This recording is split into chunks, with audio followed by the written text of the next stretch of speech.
ਸਤਿ ਸ੍ਰੀ ਅਕਾਲ। ਤੁਸੀਂ ਦੇਖ ਰਹੇ ਹੋ ਤਖਤ ਪੰਜਾਬ। ਮੈਂ ਤੁਹਾਡੇ ਨਾਲ ਸੁਖਵਿੰਦਰ ਸਿੰਘ। ਮੇਰੇ ਨਾਲ ਉਗੇ ਸਿਆਸੀ ਮਾਹਰ ਡਾਕਟਰ ਰਜਿੰਦਰਪਾਲ ਸਿੰਘ ਵਾਲੀਆ ਮੌਜੂਦ ਨੇ। ਹੁਣ ਤੱਕ ਦੀਆਂ ਵੱਡੀਆਂ ਖਬਰਾਂ ਤੇ ਵੱਡੇ ਮੁੱਦਿਆਂ ਉੱਤੇ ਚਰਚਾ ਕਰਾਂਗੇ। ਸਵਾਗਤ ਹੈ ਤੁਹਾਡਾ ਵਾਲੀਆ ਸਾਹਿਬ।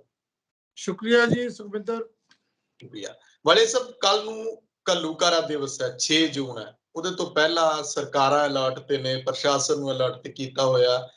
ਮੁੱਖ ਮੰਤਰੀ ਸਾਹਿਬ ਭਗਵੰਤ ਸਿੰਘ ਮਾਨ ਹੋਰੀ ਅੰਮ੍ਰਿਤਸਰ ਦਰਬਾਰ ਸਾਹਿਬ ਨਤਮਸਤਕ ਹੋਣ ਪਹੁੰਚੇ। ਉੱਥੇ ਜਥੇਦਾਰ ਸਾਹਿਬ ਦੇ ਨਾਲ ਮੀਟਿੰਗ ਜਿਹੜੀ ਹੈ ਉਹਨੂੰ ਲੈ ਕੇ ਕਾਫੀ ਕਿਆਸਰਾਈਆਂ ਲੱਗ ਰਹੀਆਂ ਹੈ ਕਿ ਜਥੇਦਾਰ ਸਾਹਿਬ ਦੀ ਪਹਿਲਾਂ ਸਿਕਿਉਰਿਟੀ ਵਾਪਸ ਲਈ ਸੀ, ਫਿਰ ਕੇਂਦਰ ਵਾਲਿਆਂ ਨੇ ਆਪਣੇ ਵੱਲੋਂ ਸਿਕਿਉਰਿਟੀ ਲਾਤੀ। ਹਾਲਾਂਕਿ ਜਥੇਦਾਰ ਸਾਹਿਬ ਕਹਿੰਦੇ ਉਹ ਵੀ ਨਹੀਂ ਚਾਹੀਦੀ, ਪਰ ਸਿਕਿਉਰਿਟੀ ਨਾਲ ਨਾਲ ਉਹਨਾਂ ਦੇ ਤੁਰ ਰਹੀ ਹੈ।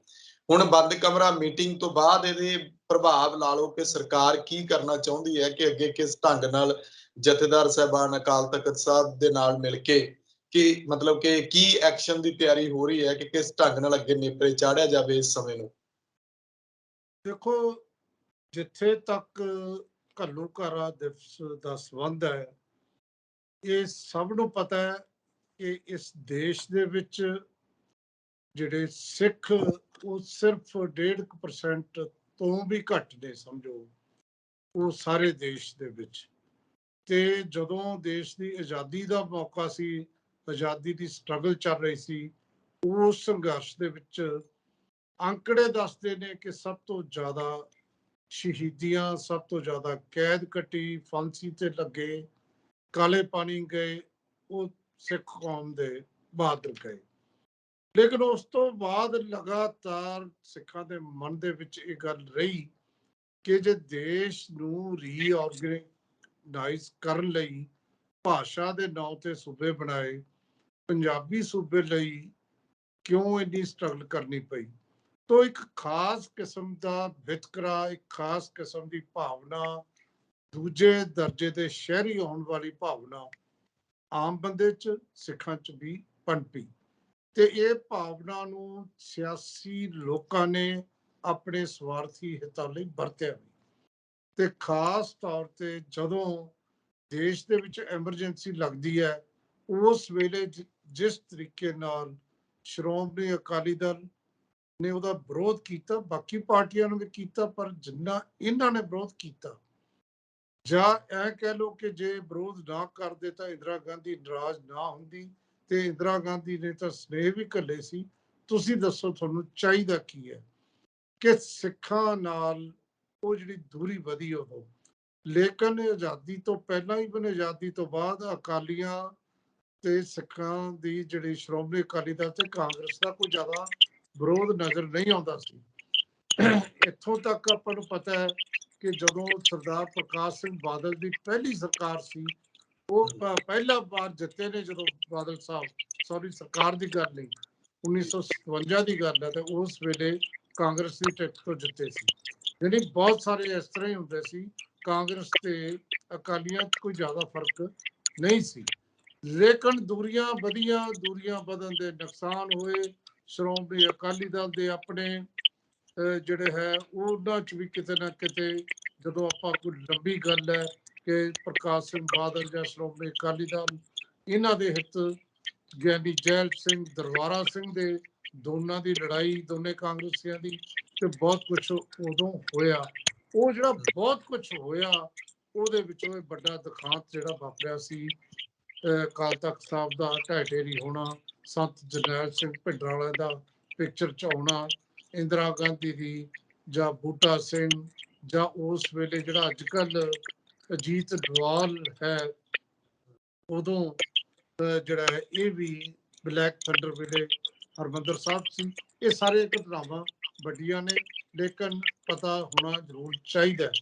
ਔਰ ਉਸ ਦਿਵਸ ਨੂੰ ਯਾਦ ਕਰਨਾ, ਕਿਉਂਕਿ ਜਿਸ ਵੱਡੀ ਗਿਣਤੀ ਦੇ ਵਿੱਚ ਸ੍ਰੀ ਗੁਰੂ ਅਰਜਨ ਦੇਵ ਜੀ ਦਾ ਸ਼ਹੀਦੀ ਪੁਰਬ ਮਨਾਉਣ ਲਈ ਲੋਕ ਇਕੱਠੇ ਹੋਏ ਸੀ, ਤੇ ਉਸ ਵੇਲੇ ਇਹ ਐਕਸ਼ਨ ਕਿਉਂ ਕੀਤਾ ਗਿਆ, ਅੱਗੇ ਪਿੱਛੇ ਕਿਉਂ ਨਹੀਂ ਕੀਤਾ ਗਿਆ, ਔਰ ਜਿਵੇਂ ਉੱਥੇ ਇਨੋਸੈਂਟ ਲੋਕਾਂ ਦਾ ਉੱਥੇ ਕਤਲ ਹੋਇਆ, ਇਹ ਵੀ ਸਾਰੀ ਦੁਨੀਆ ਨੇ ਦੇਖਿਆ, ਉਸ ਵੇਲੇ ਦੀ ਪ੍ਰੈਸ ਨੇ ਨਸ਼ਰ ਕੀਤਾ। ਹੁਣ ਉਹਨੂੰ, ਉਸ ਯਾਦ ਨੂੰ ਮਨਾਉਣ ਲਈ, ਇਹ ਵੱਖਰੀ ਗੱਲ ਹੈ ਕਿ ਬਹੁਤ ਸਾਰੇ ਲੋਕਾਂ ਨੇ ਕਈ ਤਰੀਕੇ ਦੱਸੇ ਸੀ। ਮੇਰੇ ਯਾਦ ਹੈ ਸਰਦਾਰ ਖੁਸ਼ਵੰਤ ਸਿੰਘ ਨੇ ਉਸ ਵੇਲੇ ਕਿਹਾ ਸੀ ਆਪਾਂ ਨੂੰ ਅਕਾਲ ਤਖਤ ਸਾਹਿਬ ਨੂੰ ਐਂ ਹੀ ਰੱਖ ਲੈਣਾ ਚਾਹੀਦਾ ਹੈ। ਇਸ ਬਿਲਡਿੰਗ ਨੂੰ ਨਹੀਂ ਦੁਬਾਰਾ, ਇਹ ਇਮਾਰਤ ਦੁਬਾਰਾ ਨਾ ਬਣਾਈਏ ਆਪਾਂ, ਤਾਂ ਕਿ ਆਉਣ ਵਾਲੀਆਂ ਪੀੜ੍ਹੀਆਂ ਨੂੰ ਅਸੀਂ ਦੱਸ ਸਕੀਏ ਕਿ ਇਸ ਕੌਮ ਨਾਲ ਇੱਥੇ ਕੀ ਹੋਇਆ ਸੀ। ਉਸ ਵੇਲੇ ਬਹੁਤ ਸਾਰੇ ਲੋਕਾਂ ਨੇ ਪ੍ਰੋਟੈਸਟ ਕੀਤਾ ਸੀ। ਬਹੁਤ ਸਾਰੇ ਫੌਜੀ, ਜਿਨ੍ਹਾਂ ਨੂੰ ਅੱਜ ਧਰਮੀ ਫੌਜੀ ਕਹਿੰਦੇ ਆ, ਜਿਹੜੇ ਟੱਕਰਾਂ ਮਾਰ ਰਹੇ ਨੇ, ਉਹਨਾਂ ਦਾ ਕੌਮ ਨੇ ਜਾਂ ਸ਼੍ਰੋਮਣੀ ਕਮੇਟੀ ਨੇ ਉਹ ਬੁੱਲ ਨਹੀਂ ਪਾਇਆ। ਉਹ ਆਪਣੀਆਂ ਬੈਰਕਾਂ ਛੱਡ ਕੇ ਆਏ ਸੀ। ਬਹੁਤ ਸਾਰੇ ਬੰਦਿਆਂ ਨੇ ਆਪਣੇ ਅਸਤੀਫੇ ਦਿੱਤੇ ਵੱਡੀਆਂ ਪੋਸਟਾਂ ਤੋਂ। ਸਿਮਰਨਜੀਤ ਸਿੰਘ ਮਾਨ ਨੇ ਉਸ ਵੇਲੇ IPS ਸੀ ਜਿਹੜੇ, ਉਹ ਆਪਣਾ ਅਸਤੀਫਾ ਦਿੱਤਾ। ਨਾਰਵੇ ਦੇ ਵਿੱਚ ਐਂਬੈਸਡਰ ਸੀ ਹਰਿੰਦਰ ਸਿੰਘ ਖਾਲਸਾ, ਉਹਨੇ ਅਸਤੀਫਾ ਦਿੱਤਾ। ਔਰ ਖੁਸ਼ਵੰਤ ਸਿੰਘ ਨੇ ਪਦਮ ਸ਼੍ਰੀ ਵਾਪਸ ਕੀਤਾ, ਭਗਤ ਪੂਰਨ ਸਿੰਘ ਨੇ ਪਦਮ ਸ਼੍ਰੀ ਵਾਪਸ ਕੀਤਾ, ਡਾਕਟਰ ਸਾਧੂ ਸਿੰਘ ਹਮਦਰਦ ਨੇ ਪਦਮ ਸ਼੍ਰੀ ਵਾਪਸ ਕੀਤਾ। ਸੋ ਬਹੁਤ ਵੱਡੇ ਲੈਵਲ ਤੇ ਪ੍ਰੋਟੈਸਟ ਉਦੋਂ ਹੋਇਆ ਸੀ। ਕੈਪਟਨ ਅਮਰਿੰਦਰ ਸਿੰਘ ਨੇ ਲੋਕ ਸਭਾ ਦੀ ਸੀਟ ਛੱਡੀ ਸੀ, ਉਦੋਂ ਉੱਥੋਂ ਵੀ ਰਿਜ਼ਾਈਨ ਕੀਤਾ ਸੀ, ਹਾਲਾਂਕਿ ਕਾਂਗਰਸ ਦੇ ਸੀ। ਐਡਾ ਜ਼ਬਰਦਸਤ ਜਿਹੜਾ ਹੈ ਲੋਕਾਂ ਦੇ ਮਨਾਂ 'ਚ ਰੋਸ ਸੀ। ਉਹ ਰੋਸ ਹਾਲੇ ਵੀ ਗਿਆ ਨਹੀਂ ਹੈ ਤੇ ਉਸ ਦੀ ਯਾਦ ਦੇ ਵਿੱਚ ਇਹ ਦਿਨ ਮਨਾਇਆ ਜਾਂਦਾ, ਇਹ ਸਭ ਨੂੰ ਪਤਾ ਹੈ। ਲੇਕਿਨ ਉਹਦੇ 'ਚ ਹੁਣ ਕਈ ਕਿਸਮ ਦੇ ਗਰੁੱਪ ਬਣੇ ਹੋਏ ਨੇ। ਪੰਥਕ ਜਥੇਬੰਦੀਆਂ ਆਪਦੇ ਆਪਦੇ ਹਿਸਾਬ ਨਾਲ ਬਣਾਉਣਾ ਚਾਹੁੰਦੀਆਂ ਨੇ, ਔਰ ਕੌਮ ਦੇ ਨਾਮ ਸੰਦੇਸ਼ ਸ੍ਰੀ ਅਕਾਲ ਤਖਤ ਸਾਹਿਬ ਤੋਂ ਦਿੱਤਾ ਜਾਂਦਾ ਹੈ। ਅਕਾਲ ਤਖਤ ਸਾਹਿਬ ਦੇ ਜਥੇਦਾਰ ਮਤਵਾਜੀ ਜਥੇਦਾਰ ਵੀ ਨੇ, ਕਿਉਂਕਿ ਜਿਸ ਤਰੀਕੇ ਨਾਲ ਇੱਥੇ ਵਿਰੋਧ ਹੋਇਆ ਸੀ, ਜਿਹੜੇ ਸ਼੍ਰੋਮਣੀ ਕਮੇਟੀ ਦੇ ਲਾਏ ਹੋਏ ਜਥੇਦਾਰ, ਫਿਰ ਸਰਬੱਤ ਖਾਲਸਾ ਵੱਲੋਂ ਜਿਹੜੇ ਜਥੇਦਾਰ ਬਣਾਏ ਗਏ, ਉਹ ਵੀ ਇਹ ਆ ਕੇ ਅਕਾਲ ਤਖਤ ਸਾਹਿਬ ਤੇ ਉਹ ਸਮਝਦੇ ਨੇ ਅਸੀਂ ਠੀਕ ਹੈ। ਤੋ ਇਹ ਸਾਰਾ ਕੁਛ ਚ ਇੱਕ ਖਾਸ ਕਿਸਮ ਦਾ ਡਰ ਇਹ ਪੈਦਾ ਹੁੰਦਾ ਵੀ ਕੋਈ ਕਲੈਸ਼ ਨਾ ਹੋ ਜੇ, ਭਰਾ ਮਾਰੂ ਜੰਗ ਨਾ ਸ਼ੁਰੂ ਹੋ ਜੇ, ਤੇ ਲੋਕਾਂ ਦੀ ਏਜੰਸੀ ਦੀ ਨਿਗਾਹ ਹੁੰਦੀ ਹੈ ਕਿ ਬਚਾ ਕੇ ਰੱਖੀ। ਹੁਣ ਗੱਲ ਆ ਜੋ ਜਿਹੜੀ ਤੁਸੀਂ ਸਵਾਲ ਕੀਤਾ, ਅੱਜ ਵੀ ਹਾਲਾਤ ਪੰਜਾਬ ਦੇ ਕੋਈ ਜ਼ਿਆਦਾ ਵਧੀਆ ਨਹੀਂ ਅਮਨ ਕਾਨੂੰਨ ਦੀ ਸਥਿਤੀ ਨੂੰ ਲੈ ਕੇ, ਤੇ ਇਸ ਕਰਕੇ ਆ ਜਿਹੜੀ ਸਿਕਿਉਰਿਟੀ ਦਾ ਬਹਾਨਾ ਬਣਾਇਆ ਸੀ ਸਰਕਾਰ ਨੇ, ਉਹੀ ਕਿਹਾ ਸੀ ਕਿ ਅਸੀਂ ਸਿਕਿਉਰਿਟੀ, ਹਾਲਾਂਕਿ ਇਹ ਗੱਲ ਨਹੀਂ ਸੀ। ਇਹਨਾਂ ਨੇ VIP ਕਲਚਰ ਜਿਹੜਾ ਕਰਨ ਦੀ ਵਾਹਵਾ ਕੱਟਣ ਲਈ ਸਿਕਿਉਰਿਟੀ ਵਾਪਸ ਕੀਤੀ ਸੀ। ਬਾਅਦ ਚ ਬਹਾਨਾ ਬਣਾਇਆ ਕਿ ਅਸੀਂ ਤਾਂ ਘੱਲੂਘਾਰਾ ਦਿਵਸ ਤੇ ਇਹ 2000 ਬੰਦੇ ਵਾਪਸ ਲਏ ਸੀ, 7 ਜੂਨ ਨੂੰ ਵਾਪਸ ਕਰ ਦਾਂਗੇ। ਦੋ ਕੰਪਨੀਆਂ ਜਿਹੜੀਆਂ ਅਮਿਤ ਸ਼ਾਹ ਤੋਂ ਵਿਸ਼ੇਸ਼ ਤੌਰ ਤੇ ਲੈ ਕੇ ਆਏ ਸੀ, ਭਗਵੰਤ ਸਿੰਘ ਮਾਨ, CRPF ਦੀਆਂ, ਜਾਂ ਜਿਹਨੂੰ ਅਸੀਂ ਕੇਂਦਰੀ ਦਲ ਕਹਿ ਸਕਦੇ ਹਾਂ, ਅਰਧ ਸੈਨਿਕ ਦਲ ਜਿਹਨੂੰ ਕਹਿੰਦੇ ਨੇ। ਚਲੋ ਇਹ ਸਾਰੇ ਕੁਛ ਦੇ ਵਿੱਚ ਇਹ ਮਾਨ ਸਾਹਿਬ ਨੇ ਜਿਹੜੀ ਇਹ ਸਰਕਾਰ ਤੋਂ ਕਿਵੇਂ ਵੀ ਹੋਗੀ, ਗਲਤੀ ਤਾਂ ਹੋਈ ਹੈ। ਅਕਾਲ ਤਖਤ ਸਾਹਿਬ ਦੇ ਜਥੇਦਾਰ ਦੀ ਸਿਕਿਉਰਿਟੀ ਵਾਪਸ ਲੈਣਾ ਬਹੁਤ ਵੱਡੀ ਗਲਤੀ ਸੀ। ਜਦੋਂ ਰਿਐਕਸ਼ਨ ਹੋਇਆ, ਇਮੀਡੀਏਟ ਉਹਨਾਂ ਨੇ ਬਹਾਲ ਵੀ ਕੀਤੀ, ਲੇਕਿਨ ਇਹਦੇ ਨਾਲ ਹੀ ਸਿੱਧੂ ਮੂਸੇਵਾਲੇ ਦਾ ਕਤਲ ਹੋਣਾ, ਇਹ ਗੱਲ ਹੋਰ ਫਲੇਅਰ ਅਪ ਹੋ ਗਈ। ਤਾਂ ਉਹ ਸਾਰੇ ਦੇ ਵਿੱਚ ਇਹ ਕਹਾਣੀ ਨੂੰ ਆਪਾਂ ਸਮਝ ਸਕਦੇ ਹਾਂ ਕਿ ਮਾਨ ਸਾਹਿਬ ਨੂੰ ਇਹ ਸਮਝਾਇਆ ਗਿਆ ਕਿ ਅਕਾਲ ਤਖਤ ਸਾਹਿਬ ਸਿੱਖਾਂ ਦੀ ਸਰਵਉੱਚ ਸੰਸਥਾ ਹੈ। ਬੰਦਾ ਕੋਈ ਵੀ ਉਹਦੇ ਜਥੇਦਾਰ ਕੋਈ ਵੀ ਹੋਵੇ, ਲੇਕਿਨ ਸੀਟ ਦਾ, ਤਖਤ ਬਾਰੇ ਸਾਰੇ ਜਿਹੜੇ ਸਿੱਖ ਕੌਮ ਹੈ ਉਹਦਾ ਸਿਰ ਝੁਕਦਾ ਹੈ। ਉਹਨਾਂ ਲਈ ਬੜੀ ਸਤਿਕਾਰਯੋਗ ਇਹ ਸੰਸਥਾ ਹੈ। ਤੇ ਵੈਸੇ ਮੈਂ ਨਿੱਜੀ ਤੌਰ ਤੇ ਪਹਿਲਾਂ ਵੀ ਕਿਹਾ ਕਿ ਮਾਨ ਸਾਹਿਬ ਨੂੰ ਸਿੱਖ ਹਿਸਟਰੀ ਦਾ ਪੂਰਾ ਗਿਆਨ ਨਹੀਂ ਹੈ। ਜੇ ਪੂਰਾ ਗਿਆਨ ਹੁੰਦਾ ਤਾਂ ਉਹ PAU ਦੇ ਵਿੱਚ ਆਪਣੇ ਭਾਸ਼ਣ ਦੇ ਵਿੱਚ ਇਹ ਨਾ ਕਹਿੰਦੇ ਕਿ ਜੀ ਮਹਾਰਾਜ ਜੱਸਾ ਸਿੰਘ ਰਾਮਗੜੀਆ ਨੇ ਅੰਮ੍ਰਿਤ ਛਕਿਆ ਸੀ ਸ੍ਰੀ ਗੁਰੂ ਗੋਬਿੰਦ ਸਿੰਘ ਤੋਂ, ਬਾਬਾ ਬੰਦਾ ਸਿੰਘ ਬਹਾਦਰ ਉਹਨਾਂ ਨੂੰ ਬਾਬਾ ਜੀ ਕਹਿ ਕੇ ਬੁਲਾਉਂਦੇ ਸੀ। ਇਹੋ ਜਿਹੀਆਂ ਗਲਤੀਆਂ ਇਤਿਹਾਸਕ ਨਾ ਕਰਦੇ। ਹਾਲਾਂਕਿ ਮੈਂ ਇਹ ਵੀ ਕਹਿਣਾ, ਗਲਤੀ ਉਹਨਾਂ ਦੀ ਨਹੀਂ, ਗਲਤੀ ਕਿਸੇ ਦਿੱਲੀ ਵਾਲੇ ਜਿਹਨੇ ਭਾਸ਼ਣ ਲਿਖ ਕੇ ਭੇਜਿਆ ਹੋਊ ਉਹਦੀ ਹੈ। ਪੰਜਾਬ ਵਾਲਿਆਂ ਨੂੰ ਮੈਂ ਤਾਂ ਮਾਫ ਕਰਦਾ ਕਿ ਪੰਜਾਬ ਵਾਲਿਆਂ ਨੂੰ ਘੱਟੋ ਘੱਟ ਇੰਨਾ ਇਤਿਹਾਸ ਦੀ ਸਮਝ ਹੈ, ਜਿਹੜੇ ਅਫਸਰ ਬੈਠੇ ਨੇ, ਕਿ ਗੁਰੂ ਗੋਬਿੰਦ ਸਿੰਘ ਤੋਂ ਬਾਅਦ ਸਿੱਖ ਮਿਸਲਾਂ ਕਦੋਂ ਆਉਂਦੀਆਂ ਨੇ ਹੋਂਦ 'ਚ। ਚਲੋ ਇਹਨਾਂ ਨੂੰ ਇਤਿਹਾਸ ਦਾ ਨਹੀਂ, ਪਰ ਇੰਨਾ ਕੁ ਜ਼ਰੂਰ ਸਮਝਾ ਦਿੱਤਾ ਗਿਆ ਕਿ ਅਕਾਲ ਤਖਤ ਸਾਹਿਬ ਤੇ ਘੱਲੂਘਾਰਾ ਸਿੱਖ ਕੌਮ ਦੇ ਜਿਹੜੇ ਹੈ ਇਹ ਬਹੁਤ ਵੱਡਾ ਦਿਖਾਂਤ ਵਾਪਰਿਆ ਹੋਇਆ। ਇਹ ਬਹੁਤ ਜ਼ਖਮ ਜੇ ਤੁਸੀਂ ਕਹੋ ਭਰੇ ਨਹੀਂ, ਇੱਕ ਕਿਉਂਕਿ ਕਾਂਗਰਸ ਨੇ ਕੀਤਾ ਸੀ, ਇਸ ਕਰਕੇ ਵੀ ਆਮ ਆਦਮੀ ਪਾਰਟੀ ਜਿਹੜੀ ਇਹ ਦੇਖ ਰਹੀ ਹੈ ਉਹਨੂੰ ਇਹ ਗੱਲ ਸੂਟ ਕਰਦੀ ਹੈ। ਦੂਜੀ, ਮਾਨ ਸਾਹਿਬ ਨੂੰ ਇਹ ਲੱਗਦਾ ਹੈ ਕਿ ਅਮਨ ਤੇ ਕਾਨੂੰਨ ਦੀ ਸਥਿਤੀ ਬਣੀ ਰਹੇ। ਦੋਨੇ ਗੱਲਾਂ। ਤੇ ਤੀਜੀ ਵੱਡੀ ਗੱਲ ਕਿ ਜਿਹੜੀ ਨਾਰਾਜ਼ਗੀ ਹੈ ਅਕਾਲ ਤਖਤ ਸਾਹਿਬ ਦੇ ਜਥੇਦਾਰ ਦੇ ਵਿੱਚ, ਉਹਨਾਂ ਨੇ ਤਾਂ ਕੇਂਦਰ ਦੀ ਵੀ ਸੁਰੱਖਿਆ ਵਾਪਸ ਲੈ ਲਈ। ਹਾਲਾਂਕਿ ਕੇਂਦਰ ਨੇ ਵੀ ਜੱਟ ਸੁਰੱਖਿਆ ਦੇਤੀ ਔਰ ਇਹਨਾਂ ਨੇ ਸੂਬੇ ਨੇ ਵੀ ਭੇਜਤੀ। ਉਹਨਾਂ ਨੇ ਨਹੀਂ ਮੰਗੀ, ਉਹਨਾਂ ਨੇ ਵਾਪਸ ਲਈ ਹੋਈ ਹੈ, ਲੇਕਿਨ ਭੇਜੀ ਹੋਈ ਹੈ।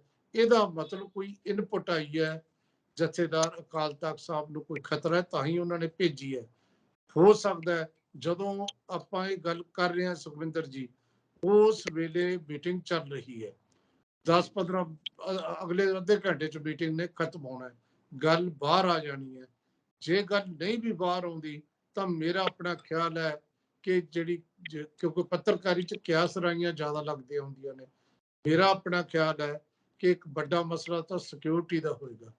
ਬੇਨਤੀ ਕਰਨਗੇ ਮਾਨ ਸਾਹਿਬ ਕਿ ਜੋ ਹੋ ਗਿਆ ਛੱਡੋ, ਤੁਸੀਂ ਹੁਣ ਇਹ ਸਿਕਿਉਰਿਟੀ ਜਿਹੜੀ ਹੈ ਵਾਪਸ ਲੈ ਲਓ ਤੇ ਤੁਹਾਡੀ ਸੁਰੱਖਿਆ ਜਿਹੜੀ ਹੈ, ਕਿਉਂਕਿ ਭਾਰਤੀ ਜਨਤਾ ਪਾਰਟੀ ਨੇ ਇੱਕ ਬਹੁਤ ਵੱਡਾ ਗੋਲ ਕਰਤਾ ਆਮ ਆਦਮੀ ਪਾਰਟੀ ਦੇ ਸਿਰ। ਜਦੋਂ ਉਹਨਾਂ ਨੇ ਸੁਰੱਖਿਆ ਵਾਪਸ ਲਈ, ਉਹਨਾਂ ਨੇ ਜੱਟ ਸੁਰੱਖਿਆ ਦੀ ਪੇਸ਼ਕਸ਼ ਕਰਕੇ। ਔਰ ਇਹ ਗੱਲ ਵੀ ਹੈ ਕਿ ਭਾਰਤੀ ਜਨਤਾ ਪਾਰਟੀ ਲਗਾਤਾਰ ਪੰਜਾਬ ਦੇ ਵਿੱਚ ਐਕਟਿਵ ਹੈ ਤੇ ਸਿੱਖਾਂ ਨੂੰ ਖੁਸ਼ ਕਰ ਰਹੀ ਹੈ ਸਾਰੇ ਦੇਸ਼ ਦੇ ਵਿੱਚ। ਉਹਦੇ ਚੋਂ ਇਹ ਵੀ ਇੱਕ ਕੜੀ ਚ ਦੇਖਿਆ ਜਾ ਸਕਦਾ ਹੈ। ਦੂਜੀ ਗੱਲ, ਉਹਨਾਂ ਨੇ ਸ਼ਾਇਦ ਇਹ ਵੀ ਕਹੀ ਹੋਊ ਕਿ ਤੁਹਾਡੀ ਜਿਹੜੀ ਮੰਗ ਹੈ ਬੰਦੀ ਸਿੱਖਾਂ ਲਈ, ਉਹਦੇ ਵਿੱਚ ਵੀ ਅਸੀਂ ਤੁਹਾਡੇ ਨਾਲ ਹੈ, ਜਾਂ ਉਹ ਕਹਿਣਗੇ ਵੀ ਸਾਨੂੰ ਦੱਸੋ ਸਾਥੋਂ ਕੀ ਚਾਹੁੰਦੇ ਹੋ। ਸੁਰੱਖਿਆ ਤੇ ਬੰਦੀ ਸਿੰਘਾਂ ਬਾਰੇ ਮੈਂ ਸਮਝਦਾ ਦੋ ਮੁੱਦੇ ਤਾਂ ਪੱਕੇ ਡਿਸਕਸ ਹੋਣਗੇ, ਹੋਰ ਸਿੱਖ ਮਸਲੇ ਵੀ ਡਿਸਕਸ ਹੋ ਸਕਦੇ ਨੇ। ਇਹ ਵੀ ਹੋ ਸਕਦਾ ਵੀ ਮੈਂ ਦੱਸੋ ਕੀ ਕਰ ਸਕਦਾ ਮੁੱਖ ਮੰਤਰੀ ਦੇ ਤੌਰ ਤੇ ਭਗਵੰਤ ਮਾਨ। ਮੈਂ ਸਮਝਦਾ ਪਹਿਲੀ ਵਾਰ ਭਗਵੰਤ ਮਾਨ ਦਾ ਇੱਕ ਵੱਡਾ ਜੈਸਚਰ ਹੈ। ਭਗਵੰਤ ਸਿੰਘ ਮਾਨ ਨੂੰ ਸਮਝ ਆ ਗਿਆ ਕਿ ਇੱਥੇ ਸਿੰਘ ਬਣੇ ਤੋਂ ਬਿਨਾਂ ਸਰਨਾ ਨਹੀਂ। ਭਾਵੇਂ ਨੇਮ ਪਲੇਟ ਭਗਵੰਤ ਮਾਨ ਦੀ ਲਾਈ ਹੈ, ਲੇਕਿਨ ਪੰਜਾਬ ਦੀ ਧਰਤੀ ਤੇ ਭਗਵੰਤ ਸਿੰਘ ਮਾਨ ਹੀ ਕਾਮਯਾਬ ਹੋਊ, ਇਹ ਗੱਲ ਉਹਨਾਂ ਨੂੰ ਸਮਝ ਆਉਣ ਲੱਗ ਗਈ ਹੈ। ਤੋ ਇਸ ਕਰਕੇ ਉਹਨਾਂ ਨੇ ਇਹ ਤੀਜਾ ਵੀ ਇੱਕ ਕਾਰਨ ਹੋ ਰਿਹਾ, ਇਸ ਤੋਂ ਪਹਿਲਾਂ ਕਿ ਮੈਂ ਇਹਨੂੰ ਕਨਕਲੂਡ ਕਰਾਂ, ਕਿ ਜਿਹੜੀ ਇਹ ਅਮਨ ਕਾਨੂੰਨ ਦੀ ਸਥਿਤੀ ਦਾ ਜਾਇਜ਼ਾ ਵੀ ਜਦੋਂ ਮੁੱਖ ਮੰਤਰੀ ਆਉਂਦਾ ਹੈ, ਸਿਕਿਉਰਿਟੀ ਟਾਈਟ ਕੀਤੀ ਜਾਂਦੀ ਹੈ। ਜਿਵੇਂ ਅੱਜ ਆਪਾਂ ਦੇਖਿਆ ਇੰਨੀ ਸਿਕਿਉਰਿਟੀ ਬਹੁਤ ਘੱਟ ਹੁੰਦੀ ਹੈ। ਜਿਵੇਂ ਮੂਸੇ ਪਿੰਡ ਦੇ ਵਿੱਚ ਚਿੜੀ ਨਹੀਂ ਫਟਕਣ ਦਿੱਤੀ, ਲੋਕਾਂ ਦੇ ਵਿਰੋਧ ਦੇ ਬਾਵਜੂਦ ਅੰਦਰ ਗਏ, ਤੇ ਉਵੇਂ ਹੀ ਇੱਥੇ ਵੀ ਕੁਲਦੀਪ ਸਿੰਘ ਧਾਲੀਵਾਲ ਨੂੰ ਮੈਂ ਦੇਖ ਰਿਹਾ ਸੀ, ਜਾਨੀ ਕੈਬਨਿਟ ਮੰਤਰੀ ਦਾ ਨਾਲ ਆਇਆ ਉਹਨੂੰ ਵੀ ਨਹੀਂ ਅੰਦਰ ਜਾਣ ਦਿੱਤਾ। ਪੁਲਿਸ ਨੇ ਕਿਸੇ ਨੂੰ ਨਹੀਂ ਨੇੜੇ ਲੱਗਣ ਦਿੱਤਾ, ਇਕੱਲੇ ਮਾਨ ਸਾਹਿਬ ਨੂੰ ਅੰਦਰ ਜਾਣ ਦੀ ਆਗਿਆ ਸੀ। ਸੋ ਇਸ ਕਰਕੇ ਇਹ ਸਾਰੇ ਹਾਲਾਤ ਦੇ ਵਿੱਚ ਸਿਕਿਉਰਿਟੀ ਦਾ ਮਸਲਾ ਵੀ ਡਿਸਕਸ ਹੋ ਸਕਦਾ, ਔਰ ਜਿਹੜਾ ਸੁਰੱਖਿਆ ਵਾਪਸ ਲੈਣ ਵਾਲਾ ਵੀ, ਔਰ ਦੂਜੀ ਗੱਲ ਜਿਹੜੀ ਇਹ ਮੈਂ ਪਹਿਲਾਂ ਕਿਹਾ ਬੰਦੀ ਸਿੰਘਾਂ ਦੇ ਹੋਰ ਵੀ ਸਿੱਖ ਮਸਲੇ ਡਿਸਕਸ ਕਰ ਸਕਦੇ ਨੇ। ਲੇਕਿਨ ਮਾਨ ਸਾਹਿਬ ਦਾ ਇਹ ਜੈਸਚਰ ਓਵਰਆਲ ਡੈਮੇਜ ਕੰਟਰੋਲ ਦਾ ਇੱਕ ਵੱਡਾ ਜੈਸਚਰ ਮੰਨ ਸਕਦੇ ਜੀ। ਵਾਲੀਆ ਸਾਹਿਬ, ਜਦੋਂ ਤੁਸੀਂ ਗੱਲ ਕਰਦੇ ਹੋ ਕਿ ਪੰਜਾਬ ਦੇ ਉੱਤੇ ਜੇ ਤੁਸੀਂ ਸੱਤਾ ਦੇ ਵਿੱਚ ਜਾਂ ਲੋਕਾਂ ਦੇ ਦਿਲਾਂ ਤੇ ਰਾਜ ਕਰਨਾ ਹੈ ਤਾਂ ਮੁੱਖ ਮੰਤਰੀ ਹੁੰਦੇ ਤੁਹਾਨੂੰ ਸਿੰਘ ਜਿਹੜਾ ਭਗਵੰਤ ਸਿੰਘ ਮਾਨ ਮਤਲਬ ਕਿ ਉਹ ਬਣ ਕੇ ਰਹਿਣਾ ਪੈਣਾ, ਇਹ ਸਮਝ ਲੈਣਾ ਚਾਹੀਦਾ ਅੰਦਰੋਂ। ਭਗਵੰਤ ਮਾਨ ਤਾਂ ਚਲੋ ਇਸ ਗੱਲ ਨੂੰ ਸਮਝ ਰਹੇ ਨੇ, ਪਰ ਜਿਹੜੀਆਂ ਪੰਥਕ ਧਿਰਾਂ ਨੇ ਜਿਹੜੀਆਂ ਆਪਣੇ ਆਪ ਨੂੰ ਕਹਿੰਦੀਆਂ ਹੈ ਕਿ ਅਸੀਂ ਪੰਥ ਦੀ ਅਗਵਾਈ ਕਰਨੀ ਹੈ, ਅਸੀਂ ਸਿੱਖ ਕੌਮ ਦੇ ਮਸਲੇ ਚੁੱਕਣੇ ਨੇ, ਉਹ ਕਿਉਂ ਇਹ ਤੋਂ ਫਿਰ ਪਾਸਾ ਵੱਟਦੀਆਂ ਨੇ? ਜਿਹੜਾ ਕੁਝ ਸਿਮਰਨਜੀਤ ਸਿੰਘ ਮਾਨ ਦੀ ਉਹਨੂੰ ਲੈ ਕੇ ਲੋਕ ਸਭਾ ਦੇ ਵਿੱਚ ਦੀ ਨਾਮਜ਼ਦਗੀ ਉਹਨਾਂ ਨੇ ਦਾਖਲ ਕੀਤੀ, ਉਧਰੋਂ ਰਾਜੋਆਣਾ ਦੀ ਭੈਣ ਨੇ ਕਰ ਦਿੱਤੀ ਨਾਮਜ਼ਦਗੀ ਦਾਖਲ, ਸੁਖਬੀਰ ਸਿੰਘ ਬਾਦਲ ਜਾ ਕੇ ਸਿਮਰਨਜੀਤ ਮਾਨ ਨੂੰ ਮਿਲ ਕੇ ਆਏ ਸੀ। ਉਹ ਇੱਕ ਤਰੀਕੇ ਦਾ ਇਦਾਂ ਲੱਗ ਰਿਹਾ ਕਿ ਬਹੁਤ ਕੁਝ ਇਹੋ ਜਿਹਾ ਜਿਹੜਾ ਪਰਦੇ ਦੇ ਪਿੱਛੇ ਹੁੰਦਾ ਤੇ ਲੋਕਾਂ ਨੂੰ ਬਾਅਦ ਵਿੱਚ ਪਤਾ ਲੱਗਦਾ ਕਿ ਇਹ ਸਿਆਸਤ ਕਰ ਕੀ ਰਹੀ ਹੈ, ਕਿ ਬਾਕੀ ਬੰਦੀ ਸਿੰਘਾਂ ਨੂੰ ਰਿਹਾ ਕਰਵਾਉਣਾ ਜਾਂ ਫਿਰ ਆਪਣੀ ਕੁਰਸੀ ਨੂੰ ਹੋਰ ਮਜ਼ਬੂਤ ਕਰਨਾ। ਨਹੀਂ, ਦੇਖੋ ਜਿੱਥੇ ਤੱਕ ਤਾਂ ਇਹਦੇ ਵਿੱਚ ਸਿਮਰਨਜੀਤ ਸਿੰਘ ਮਾਨ ਹੈ, ਮਾਨ ਦੇ ਬਾਰੇ ਚ ਤਾਂ ਆਪਾਂ ਇਹ ਕਹਿ ਸਕਦੇ ਹਾਂ ਕਿ ਉਹ ਪਹਿਲੇ ਦਿਨ ਤੋਂ ਇੱਕ ਸਟੈਂਡ ਲੈ ਕੇ ਤੇ ਉੱਤੇ ਡਟਿਆ ਹੋਇਆ। ਮਤਲਬ ਖਾਲਿਸਤਾਨ ਜਿੰਦਾਬਾਦ ਕਹਿਣਾ ਤੇ ਜਦੋਂ ਇੱਕ ਬੰਦੀ ਸਿੰਘਾਂ ਦੀ ਰਿਹਾਈ ਲਈ ਸ਼੍ਰੋਮਣੀ ਕਮੇਟੀ ਦੇ ਪ੍ਰਧਾਨ ਨੇ ਮੀਟਿੰਗ ਬੁਲਾਈ, ਉਹ ਚ ਵੀ ਅੱਖ ਮਾਰ ਕੇ ਉਹਨਾਂ ਨੇ ਖਾਲਿਸਤਾਨ ਦਾ ਮਤਾ ਪਾਸ ਕਰਾ ਲਿਆ। ਇਹ ਕੋਈ ਨਵੀਂ ਗੱਲ ਨਹੀਂ ਸੀ ਅੱਖ ਮਾਰਨ ਵਾਲੀ। ਇਹ 1940 ਚ ਮੁਸਲਿਮ ਲੀਗ ਨੇ ਵੀ ਇਹ ਕੀਤਾ ਸੀ। ਬਹੁਤ ਸਾਰੇ ਲੋਕ ਹੱਥ ਖੜਾ ਕਰਨ ਤੋਂ ਡਰਦੇ ਨੇ, ਪਰ ਉਹਨਾਂ ਨੇ ਚਾਹੇ ਹਾਸੇ ਚ ਲੋਕਾਂ ਨੇ ਲਿਆ, ਪਰ ਉਹ ਆਪਣੇ ਸਟੈਂਡ ਤੇ ਡਟਿਆ ਹੋਇਆ। ਰੌਲਾ ਤਾਂ ਪੰਥਕ ਧਿਰਾਂ ਦਾ ਵੀ ਨਹੀਂ ਇੰਨਾ, ਪੰਥਕ ਧਿਰਾਂ ਦਾ ਫੋਲੋਇੰਗ ਨਹੀਂ ਇੰਨੀ ਹੈ। ਰੌਲਾ ਤਾਂ ਸ਼੍ਰੋਮਣੀ ਅਕਾਲੀ ਦਲ ਦੇ ਪ੍ਰਧਾਨ ਸੁਖਬੀਰ ਸਿੰਘ ਬਾਦਲ ਦਾ। ਉਹਨਾਂ ਨੂੰ ਲੱਗ ਰਿਹਾ ਕਿ ਜ਼ਮੀਨ ਮੇਰੇ ਹੱਥੋਂ ਨਿਕਲ ਰਹੀ ਹੈ। ਲੋਕ ਇਹ ਕਹਿੰਦੇ ਨੇ ਬੰਦੀ ਸਿੰਘਾਂ ਦਾ ਤੁਹਾਡੇ ਨਾਲ ਕੀ ਕੰਮ, ਤੁਸੀਂ ਤਾਂ ਇਹਨਾਂ ਨੂੰ ਬੰਦੀ ਬਣਾਉਣ ਵਾਲਿਆਂ ਚੋਂ, ਤੁਸੀਂ ਜਦੋਂ ਪਾਵਰ ਸੀ ਉਦੋਂ ਕੀ ਕੀਤਾ ਇਹਨਾਂ ਲਈ। ਲੋਕ ਇਸ ਤਰ੍ਹਾਂ ਦੇ ਸਵਾਲ ਕਰਦੇ ਨੇ। ਤੇ ਉਹਨਾਂ ਕੋਲ ਕੋਈ ਬੰਦਾ ਵੀ ਨਹੀਂ ਸੀ ਸੰਗਰੂਰ ਤੋਂ ਲੜਾਉਣ ਲਈ। ਪਰਮਿੰਦਰ ਢੀਂਡਸਾ ਪਿਛਲੀ ਵਾਰ, ਬਾਪੂ ਦੂਜੇ ਪਾਸੇ ਪਰਮਿੰਦਰ ਢੀਂਡਸੇ ਨੂੰ ਲੜਾਇਆ ਸੀ, ਤੇ ਉਹ ਰਾਹ ਭਾਲਦੇ ਸੀ ਕਿ ਸਿਮਰਜੀਤ ਸਿੰਘ ਮਾਨ ਮੰਨ ਜੇ। ਤੇ ਸਿਮਰਜੀਤ ਸਿੰਘ ਮਾਨ ਕਹਿੰਦਾ ਤੁਸੀਂ ਬੰਦੀ ਸਿੰਘਾਂ ਨੂੰ ਕਢਾਉਣਾ ਚਾਹੁੰਦੇ ਹੋ, ਮੈਂ ਵੀ ਤਾਂ ਬੰਦੀ ਸਿੰਘ ਰਿਹਾ। ਮੈਂ ਹੁਣੀ ਦੱਸ ਕੇ ਹਟਿਆ ਤੁਹਾਨੂੰ, ਸਿਮਰਜੀਤ ਸਿੰਘ ਮਾਨ ਖੁਦ ਇੰਡੀਅਨ ਪੁਲਿਸ ਸਰਵਿਸ IPS ਛੱਡ ਕੇ ਉਸ ਵੇਲੇ, ਤੇ ਉਸ ਤੋਂ ਬਾਅਦ ਜੇਲ੍ਹ ਕੈਦ ਵੀ ਕੱਟੀ, ਤੇ ਕਹਿੰਦਾ ਮੈਂ ਬੰਦੀ ਸਿੰਘ ਨਹੀਂ। ਦੂਜਾ ਉਹਦਾ ਜਿਹੜਾ ਸੀ ਕਿ ਬੰਦੀ ਸਿੰਘ ਕਿਹੜਾ ਹੈ ਜਿਹੜਾ ਉੱਥੇ ਬੋਲੂਗਾ। ਤੁਸੀਂ ਜੇ ਜਿਤਾ ਵੀ ਲਾਓਗੇ ਪਾਰਲੀਮੈਂਟ ਚ, ਲੋਕ ਸਭਾ ਚ ਬੋਲਣ ਦੀ ਲੋੜ ਹੈ, ਇਹਨਾਂ ਚੋਂ ਕਿਹੜਾ ਬੋਲ ਸਕਦਾ। ਉੱਥੇ ਬੰਦਾ ਉਹ ਚਾਹੀਦਾ ਜਿਹੜਾ ਉੱਚੀ ਸੁਰ ਚ ਆਪਣਾ ਪੱਖ ਪੇਸ਼ ਕਰ ਸਕੇ। ਇਹ ਗੱਲ ਬਿਲਕੁਲ ਠੀਕ ਹੈ, ਪੱਖ ਪੇਸ਼ ਕਰਨ ਵਾਲੇ ਬੰਦੇ ਬਹੁਤ ਘੱਟ ਨੇ। ਹਾਲੇ ਤੱਕ ਸਰਦਾਰ ਕਪੂਰ ਸਿੰਘ ਨੂੰ ਅਸੀਂ ਯਾਦ ਕਰਦੇ ਹਾਂ, ਜਿੰਨੀ ਵਧੀਆ ਸਪੀਚ ਉਹਨਾਂ ਨੇ ਸਿੱਖ ਮਸਲੇ ਨੂੰ ਲੈ ਕੇ ਦਿੱਤੀ। ਨਹਿਰੂ ਵਰਗੇ, ਪੰਡਿਤ ਨਹਿਰੂ ਵਰਗੇ ਵੀ ਜਿਹੜੇ ਨੀਵੀਂ ਪਾ ਕੇ ਬੈਠਦੇ ਸੀ ਜਦੋਂ ਉਹ ਬੋਲਦਾ ਸੀ। ਇਸ ਤਰ੍ਹਾਂ ਸਿਮਰਜੀਤ ਸਿੰਘ ਮਾਨ ਦੀ ਵੀ ਜਿਹੜੀ ਇਸ ਤਰ੍ਹਾਂ ਦੀ ਸ਼ੈਲੀ ਹੈ। ਲੇਕਿਨ ਉਹ ਕਹਿੰਦੇ ਵੀ ਜਦੋਂ ਮੈਂ ਬੰਦੀ ਸਿੰਘ ਵੀ ਰਿਹਾ, ਮੈਨੂੰ ਸਪੋਰਟ ਕਰ ਦੋ। ਤੁਸੀਂ ਕਿਉਂ ਮੈਨੂੰ ਕਹਿੰਦੇ ਹੋ ਵੀ ਅਸੀਂ ਕਿਸੇ ਹੋਰ ਦੀ ਸਪੋਰਟ ਕਰੀਏ। ਸਾਂਝਾ ਕੈਂਡੀਡੇਟ ਚਾਹੁੰਦੇ ਹੋ, ਮੈਂ ਖੜ ਰਿਹਾ, ਮੈਨੂੰ ਕਰ ਦੋ। ਤੇ ਦੂਜੇ ਪਾਸੇ ਉਹ ਕਹਿੰਦੇ ਤੁਸੀਂ ਇਹ ਕਰਨੀ ਆ, ਅਸਲ ਦੇ ਵਿੱਚ ਮਾਨ ਦਾ ਇਹ ਕਹਿਣਾ ਮਜ਼ਾਕ ਕਰਨ ਆਏ ਤੁਸੀਂ ਮੈਨੂੰ, ਸੋ ਹਮਾਇਤ ਕਰਨੀ ਆਏ। ਹਮਾਇਤ ਲੈਣ ਵੀ ਨਹੀਂ, ਹਮਾਇਤ ਲੈਣੀ ਹੁੰਦੀ ਤੁਸੀਂ ਤਾਂ ਤੁਸੀਂ ਪੰਥਕ ਮਸਲਿਆਂ ਤੇ ਕੋਈ ਇੱਕ ਪੰਥਕ ਏਜੰਡਾ ਲੈ ਕੇ ਆਉਂਦੇ। ਇਹ ਗੱਲ ਤਾਂ ਬਿਲਕੁਲ ਠੀਕ ਹੈ। ਏਜੰਡਾ ਕਿੱਥੇ ਹੈ ਜੀ ਇਹਨਾਂ ਕੋਲ।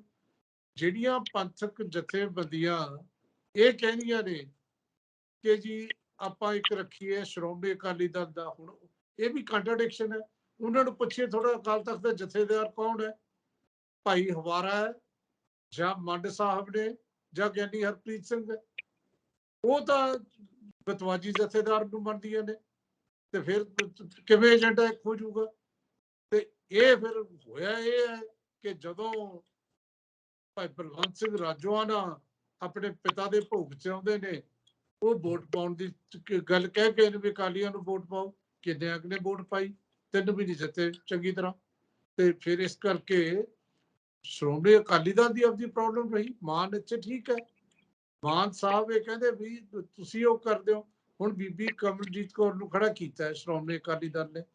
ਉਹ ਸ਼੍ਰੋਮਣੀ ਅਕਾਲੀ ਦਲ ਕਹਿਣਾ ਤਾਂ ਇਹ ਚਾਹੁੰਦਾ ਵੀ ਇਹ ਦੇਖੋ ਅਸੀਂ ਸਿੱਖਾਂ ਦੇ ਨਾਲ ਹੈ, ਪਰ ਦੂਜੇ ਪਾਸੇ ਲੋਕਾਂ ਨੂੰ ਵੀ ਪਤਾ, ਆਮ ਸਿੱਖਾਂ ਨੂੰ ਪਤਾ ਵੀ ਇਹ ਮਜਬੂਰੀ ਹੈ, ਤੇ ਹੈ ਕੌਣ ਸੀ ਇਹਨਾਂ ਦਾ, ਖੜਾ ਕਿਹਨੂੰ ਕਰਦੇ।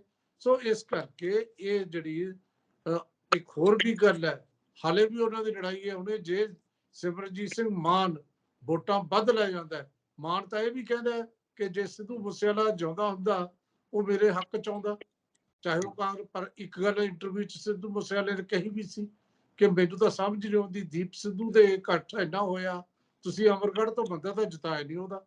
ਹੁਣ ਇਹਦਾ ਮਤਲਬ ਕਿ ਮਾਨ ਸਾਹਿਬ ਦੇ ਹੱਕ ਚ ਬੋਲਿਆ ਉਹ।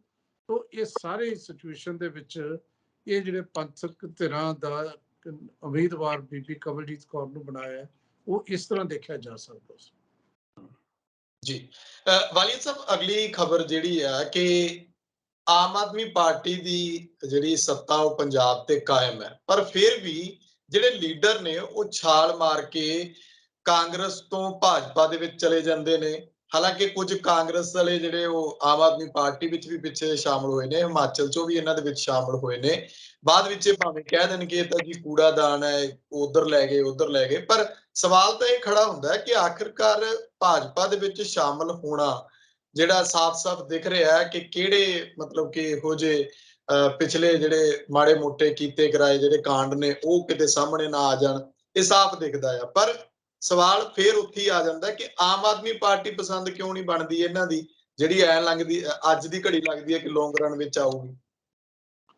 ਦੇਖੋ, ਇੱਕ ਤਾਂ ਗੱਲ ਇਹ ਹੈ ਕਿ ਜਿਹੜਾ ਇਹਨਾਂ ਦਾ ਕਚਰਾ ਕਹਿਣਾ ਇੱਕ ਦੂਜੇ ਨੂੰ ਵੀ, ਪਹਿਲਾਂ ਕੇਜਰੀਵਾਲ ਸਾਹਿਬ ਕਹਿੰਦੇ ਸੀ ਬਹੁਤ ਕਚਰਾ ਆने के लिए ਤਿਆਰ ਹੈ, ਹਮ ਨਹੀਂ लेंगे, ਤੇ ਉਦੋਂ ਬਾਅਦ ਕਿੰਨੇ ਬੰਦੇ ਲਏ, 50 ਤੋਂ ਵੱਧ ਬੰਦੇ ਨੇ ਦੂਜੀਆਂ ਪਾਰਟੀਆਂ ਚੋਂ ਆਏ, ਤੇ ਫਿਰ ਲੋਕ ਠੀਕ ਕਹਿੰਦੇ ਨੇ ਕਿ ਆਮ ਆਦਮੀ ਪਾਰਟੀ ਦੇ ਕੇਜਰੀਵਾਲ ਸਾਹਿਬ ਦੇ ਕੋਲ ਨਿਰਮਾ ਵਾਸ਼ਿੰਗ ਪਾਊਡਰ ਕੋਈ ਇਹੋ ਜਿਹਾ ਹੈਗਾ ਹੈ, ਜਿਹੜਾ ਵੀ ਬੰਦਾ ਇਹਨਾਂ ਦੀ ਪਾਰਟੀ ਚਾਹੁੰਦਾ ਹੈ ਉਹ ਸਾਫ਼ ਸੁਥਰਾ ਹੋ ਜਾਂਦਾ ਹੈ।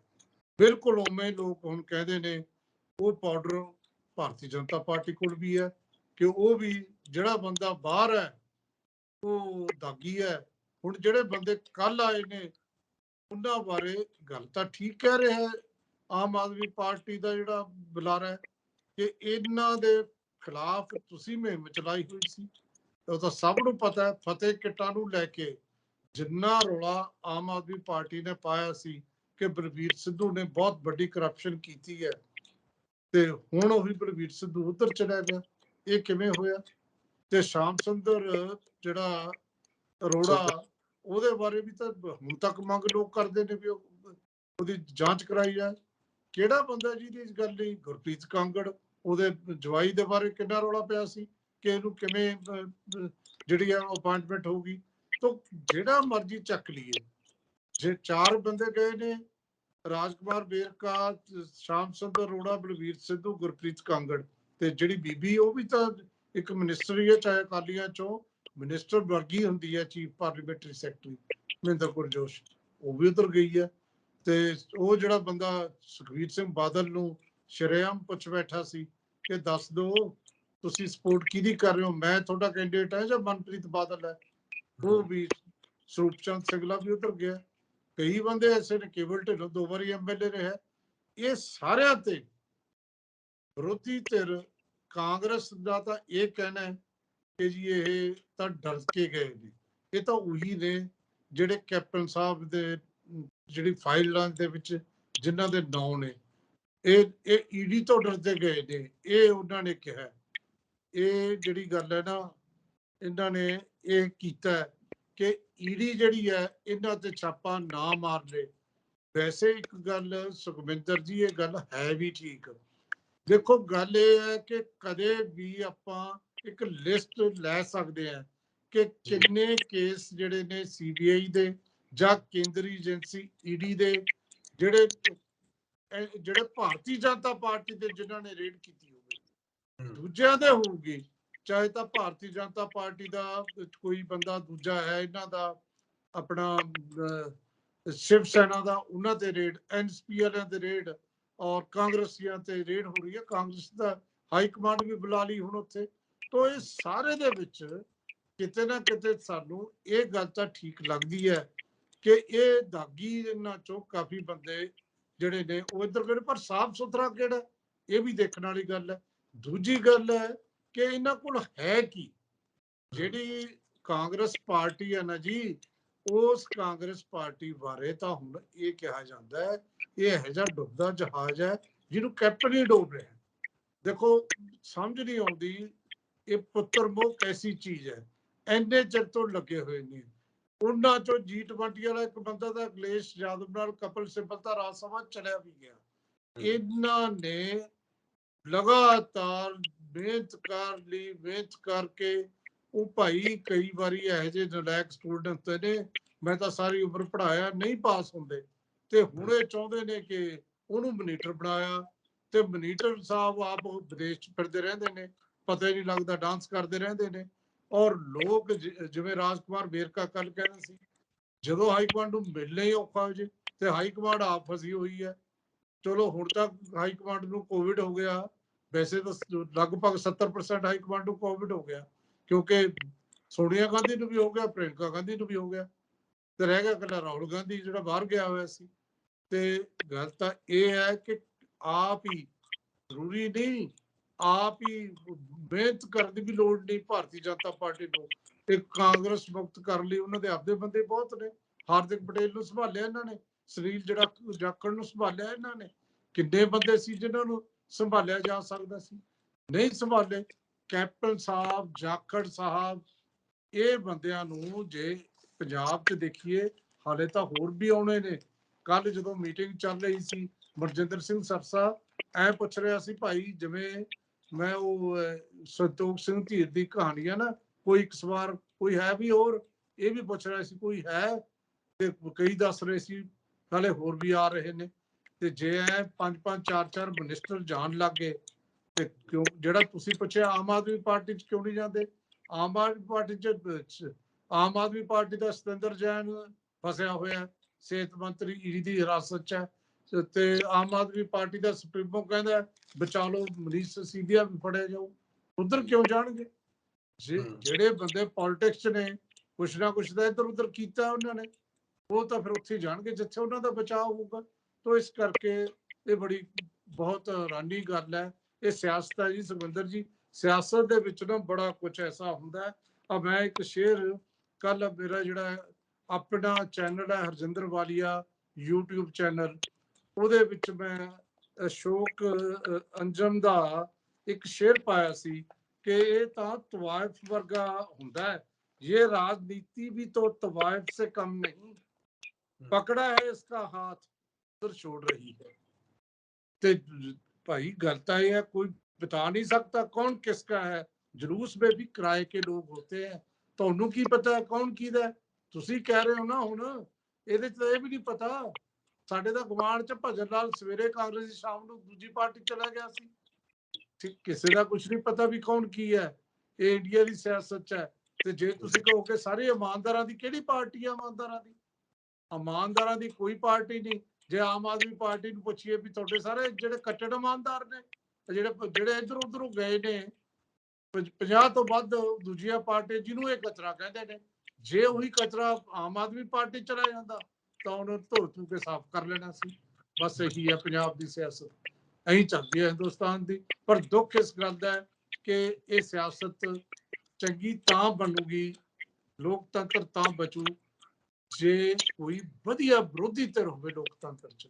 ਤੇ ਵਿਰੋਧੀ ਧਿਰ ਤਾਂ ਬਚਦੀ ਜੇ ਕਾਂਗਰਸ ਹੁੰਦੀ। ਪਰ ਕਾਂਗਰਸ ਦਾ ਹਾਲ ਬਹੁਤ ਮਾੜਾ।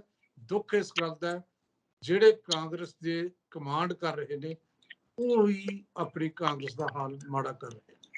ਮੇਰਾ ਆਖਰੀ ਸਵਾਲ ਹੈ ਵਾਲੀਆ ਸਾਹਿਬ, ਸਮਾਂ ਸੀਮਤ ਹੈ, ਤੁਹਾਡਾ ਵੀ ਪੂਰਾ ਹੋ ਗਿਆ, ਕਿ ਸਿੱਧੂ ਮੂਸੇਵਾਲਾ ਦੇ ਕਤਲ ਹੋਏ ਨੂੰ ਅੱਜ 1 ਹਫ਼ਤਾ ਹੋ ਗਿਆ। ਪੁਲਿਸ ਉਸੇ ਤਰੀਕੇ ਨਾਲ ਭੱਜ ਨੱਠ ਕਰ ਰਹੀ ਹੈ, ਇੱਧਰ ਉੱਧਰ ਨੇਪਾਲ ਤੱਕ ਛਾਣਬੀਣ ਹੋ ਰਹੀ ਹੈ। ਜੇਲ੍ਹਾਂ ਦੇ ਵਿੱਚੋਂ ਡਰ ਬਣਿਆ ਹੋਇਆ, ਖੂਫੀਆ ਵਿਭਾਗ ਕਹਿੰਦਾ ਹੈ ਕਿ ਇੱਥੇ ਗੈਂਗਸਟਰਾਂ ਨੇ ਜੇਲ੍ਹ ਬ੍ਰੇਕ ਕਰ ਦੇਣੀ ਹੈ ਜਾਂ ਉਹ ਆਪਸ ਵਿੱਚ ਲੜ ਪੈਣਗੇ। ਮੰਤਰੀ ਸਾਹਿਬ ਜੇਲ੍ਹਾਂ 'ਚ ਗੇੜੇ ਲਾਉਂਦੇ ਫਿਰ ਰਹੇ ਨੇ। ਦੇਖੋ, ਜਿਹੜੇ ਮੰਤਰੀ ਹਰਜੋਤ ਬੈਂਸ ਬਠਿੰਡਾ, ਫਰੀਦਕੋਟ, ਫਿਰੋਜ਼ਪੁਰ ਦੀ ਜੇਲ੍ਹ 'ਚ ਗਏ, ਜਾ ਕੇ ਜਿਹੜੀ ਸਟੇਟਮੈਂਟ ਦਿੱਤੀ, ਹਾਲੇ ਵੀ ਮੈਂ ਤਾਂ ਤੁਹਾਨੂੰ ਇਹੀ ਗੱਲ ਕਹਿਣਾ ਕਿ ਇਹ ਫਿਊਚਰ ਟੈਂਸ ਚੋਂ ਨਿਕਲਦੇ। ਅਸੀਂ ਇਹ ਕਰਾਂਗੇ। ਪਹਿਲਾਂ ਇੱਕ ਸਟੇਟਮੈਂਟ ਦਿੱਤੀ ਸੀ ਕਿ ਜੀ ਅਸੀਂ ਮੋਬਾਈਲ ਫੜ ਲਏ, ਹੁਣ ਕਹਿੰਦੇ 1000 ਮੋਬਾਈਲ ਫੜ ਲਏ ਪਰ ਸਾਨੂੰ 6 ਮਹੀਨੇ ਦਿਓ। 6 ਮਹੀਨੇ 'ਚ ਜੈਮਰ ਵੀ ਲਾ ਦਾਂਗੇ, ਮੋਬਾਈਲ ਵੀ ਖਤਮ ਕਰ ਦਾਂਗੇ। ਦੂਜੇ ਪਾਸੇ ਸੁਖਜਿੰਦਰ ਰੰਧਾਵਾ ਪੁਰਾਣਾ ਜੇਲ੍ਹ ਮੰਤਰੀ ਕਹਿੰਦਾ ਇਹ ਮੋਬਾਈਲ ਤਾਂ ਸਾਡੇ ਬਹੁਤ ਸਾਰੀਆਂ ਏਜੰਸੀਆਂ ਦੇ ਦਿੰਦੀਆਂ ਨੇ ਇਹਨਾਂ ਨੂੰ, ਜਿਹੜੀ ਜੇਲ੍ਹ ਦੇ ਵਿੱਚ ਹੀ ਸਭ ਕੁਝ ਚੱਲਦਾ। ਉਹਨੇ ਤਾਂ ਆਪਣੀ ਇੰਟਰਵਿਊ 'ਚ ਕੱਲੀ ਕੱਲੀ ਗੱਲ ਕਰਤੀ ਕਿ ਜੇਲ੍ਹ 'ਚ ਬੜਾ ਕੁਝ ਹੁੰਦਾ ਹੈ। ਵੈਸੇ ਹੁੰਦਾ ਵੀ ਜੇਲ੍ਹ 'ਚ ਬੜਾ ਕੁਝ ਹੈ। ਮੇਰੇ ਯਾਦ ਹੈ ਕਿ ਇੰਡੀਅਨ ਐਕਸਪ੍ਰੈਸ ਦਾ ਰਿਪੋਰਟਰ ਖੁਦ ਨੂੰ ਗ੍ਰਿਫਤਾਰ ਕਰਕੇ ਕੁਝ ਦਿਨ ਤਿਹਾੜ ਜੇਲ੍ਹ 'ਚ ਗਿਆ ਸੀ। ਆ ਕੇ ਜਿਹੜੀ ਸਟੋਰੀ ਉਹਨੇ ਕੀਤੀ ਸੀ ਕਿ ਪੈਸਾ ਚਾਹੀਦਾ ਜੋ ਮਰਜ਼ੀ ਲੈ ਲਓ ਜੇਲ੍ਹ 'ਚ, ਗੱਲ ਤਾਂ ਬਿਲਕੁਲ ਉਹੀ ਹੈ। ਤੇ ਫਿਲਮ ਵੀ ਬਣੀ ਹੋਈ ਹੈ, ਸਾਡੇ ਹਿੰਦੀ ਬਾਲੀਵੁੱਡ ਦੀ ਬਹੁਤ ਵਧੀਆ ਫਿਲਮ ਹੈ ਜਿਹਦੇ 'ਚ ਜੇਲ੍ਹ ਦੀ ਲਾਈਫ ਦਿਖਾਈ ਹੈ ਵੀ ਕਿਵੇਂ ਚੱਲਦਾ ਕੰਮ ਉੱਥੇ ਜੇਲ੍ਹ 'ਚ ਵੀ, ਗੁੰਡਾਗਰਦੀ, ਗੈਂਗਸਟਰ ਕਿਵੇਂ, ਗੁਰਪ੍ਰੀਜ਼ਮ ਕਿਵੇਂ ਹੈ। ਤੋਂ ਇਹ ਬਠਿੰਡਾ ਜੇਲ੍ਹ ਹੈ ਜਿਹੜੀ, ਇਹਦੇ 'ਚ ਗੈਂਗਸਟਰਾਂ ਦੇ ਤਕੜੇ ਗੈਂਗਸਟਰ ਜਿਹੜੇ ਉੱਥੇ ਬੈਠੇ ਨੇ, ਉਹਨਾਂ ਦੇ ਗੈਂਗ ਲੀਡਰਸ ਉੱਥੇ ਬੈਠੇ ਨੇ ਤੇ ਕਈ ਗੈਂਗ ਦੇ ਲੀਡਰ ਨੇ, ਤੇ ਉਹਨਾਂ ਨੂੰ ਛਡਾਉਣ ਦੀ ਕਿਹਾ ਜਾਂਦਾ ਹੈ। ਏਜੰਸੀਜ਼ ਨੇ ਇਹ ਇਨਪੁਟ ਦਿੱਤੀ ਹੈ ਕਿ ਇਸ ਤਰ੍ਹਾਂ ਕਰ ਸਕਦੇ ਨੇ। ਭਾਈ ਜਿਸ ਤਰ੍ਹਾਂ ਦੇ ਉਹਨਾਂ ਕੋਲ ਹਥਿਆਰ ਨੇ, ਇਹਨਾਂ ਕੋਲ ਉਹਦੇ ਮੁਕਾਬਲੇ ਦੇ ਹਥਿਆਰ ਵੀ ਨਹੀਂ ਹੋਣੇ। ਜੇ AN-94 ਸਿੱਧੂ ਮੂਸੇਵਾਲੇ ਨੂੰ ਮਾਰਨ ਲਈ ਵਰਤੀ ਜਾ ਸਕਦੀ ਹੈ, ਜਿਹੜੀ ਕਿ AK-47 ਤੋਂ ਵੀ ਉੱਪਰਲੀ ਗਨ ਹੈ, ਤੇ ਜਿਹੜੀ ਕਿ ਰਸ਼ੀਆ ਦੀ ਬਣੀ ਹੋਈ ਗਨ ਹੈ, ਇੱਕ ਗੱਲ ਤਾਂ ਲੱਗਦਾ ਹੈ ਕਿ ਇਹਨਾਂ ਕੋਲ ਹਥਿਆਰਾਂ ਦੀ ਤਾਂ ਕੋਈ ਕਮੀ ਨਹੀਂ, ਕੁਛ ਵੀ ਕਰ ਸਕਦੇ ਨੇ। ਤੋਂ ਇਸ ਕਰਕੇ ਇਹ ਬਠਿੰਡਾ ਜੇਲ੍ਹ ਦਾ ਜਿਹੜੀ ਇਨਪੁਟ ਹੈ ਉਹਨੂੰ ਸੀਰੀਅਸਲੀ ਲੈ ਰਹੇ ਨੇ। ਲੇਕਿਨ ਜਿਹੜੀ ਇਹ ਹਰਜੋਤ ਬੈਂਸ ਦਾ ਦੌਰਾ ਕਰਨਾ ਜਾਂ ਸਟੇਟਮੈਂਟਾਂ ਦੇਣਾ, ਇਹ ਜਿਹੜਾ ਮੈਨੂੰ ਲੱਗਦਾ ਕਿ ਕੋਈ ਇਹਦੇ ਚ ਐਡਾ ਦਮ ਨਹੀਂ ਹੈ, ਕਿਉਂਕਿ ਇਹਦੇ ਲਈ ਕਰ ਸੋਲਿਡ ਕੋਈ ਪ੍ਰਪੋਜ਼ਲ ਚਾਹੀਦੀ ਹੁੰਦੀ ਹੈ। ਹਾਂ, ਭਗਵਾਨਪੁਰੀਏ ਦੀ, ਜੱਗੂ ਭਗਵਾਨਪੁਰੀਏ ਦੀ ਮਾਂ ਦਾ ਇਹ ਕਹਿਣਾ ਮੈਨੂੰ ਠੀਕ ਲੱਗਿਆ ਕਿ ਪਹਿਲਾਂ ਤਾਂ ਪੋਲੀਟੀਕਲ ਬੰਦਿਆਂ ਨੇ ਇਹਨਾਂ ਤੋਂ ਕੰਮ ਲਿਆ, ਫਿਰ ਇਹਨਾਂ ਨੂੰ ਖਿਤਾਬ ਗੈਂਗਸਟਰ ਦਾ ਦਿੱਤਾ। ਇਹ ਗੱਲ ਬਿਲਕੁਲ ਸਹੀ ਹੈ, ਪਰ ਹਿੰਮਤ ਕਿਹਦੀ ਹੈ ਕੋਈ ਕਹਿ ਦੇ ਵੀ ਇਹ ਪੁਸਤ ਪੜਾਹੀ ਇਹ ਬੰਦਿਆਂ ਨੇ, ਪੋਲੀਟੀਕਲ ਬੰਦਿਆਂ ਨੇ ਇਹਨਾਂ ਦੀ ਕੀਤੀ ਸੀ, ਤਾਂ ਇਹ ਲਾਈਨ ਤੇ ਆਏ। ਤੇ ਅਦਰਵਾਈਜ਼ ਤਾਂ ਫਿਰ ਗੱਲ ਤਾਂ ਜਿਹੜੀ ਇਹ ਕੋਈ ਇੰਨਾ ਸੌਖਾ ਕੰਮ ਨਹੀਂ, ਪੰਜਾਬ 'ਚ ਘੱਟੋ ਘੱਟ ਇਹ ਸੌਖਾ ਕੰਮ ਨਹੀਂ ਹੈ। ਤੇ ਜੋ ਇਹ ਜਿਹੜਾ ਜੋਗੀ ਤੇ ਲੋਕ ਕਰਦੇ ਨੇ, ਭਾਰਤੀ ਜਨਤਾ ਪਾਰਟੀ ਇਸੇ ਬੇਸ ਤੇ ਆਪਣੇ ਆਪ ਦੀ ਪਿੱਠ ਥਪਥ ਪਾ ਰਹੀ ਹੈ ਕਿ ਅਸੀਂ ਦੇਖੋ ਸਾਡੇ ਜੋਗੀ ਨੇ ਯੂਪੀ 'ਚ ਕੰਮ ਕਰਕੇ ਦਿਖਾਤਾ, ਦੇਖੋ ਮਾਨ ਸਾਹਿਬ ਕੀ ਕਰਦੇ ਨੇ। ਜੀ ਧੰਨਵਾਦ ਵਾਲੀਆ ਸਾਹਿਬ। ਸ਼ੁਕਰੀਆ ਜੀ, ਥੈਂਕ ਯੂ। ਸੋ ਮੇਰੇ ਨਾਲ ਮੌਜੂਦ ਸਨ ਉਗੇ ਸਿਆਸੀ ਮਾਹਰ ਡਾਕਟਰ ਰਜਿੰਦਰਪਾਲ ਸਿੰਘ ਵਾਲੀਆ। ਵੱਡੀਆਂ ਖਬਰਾਂ ਉੱਤੇ ਚਰਚਾ ਕੀਤੀ ਹੈ। ਤੁਸੀਂ ਆਪਣੇ ਵਿਚਾਰ ਕਮੈਂਟ ਜ਼ਰੂਰ ਕਰਿਓ। ਤਖ਼ਤ ਪੰਜਾਬ ਨੂੰ ਸਬਸਕ੍ਰਾਈਬ ਕਰੋ। ਮੈਨੂੰ ਇਜਾਜ਼ਤ ਦਿਓ। ਧੰਨਵਾਦ।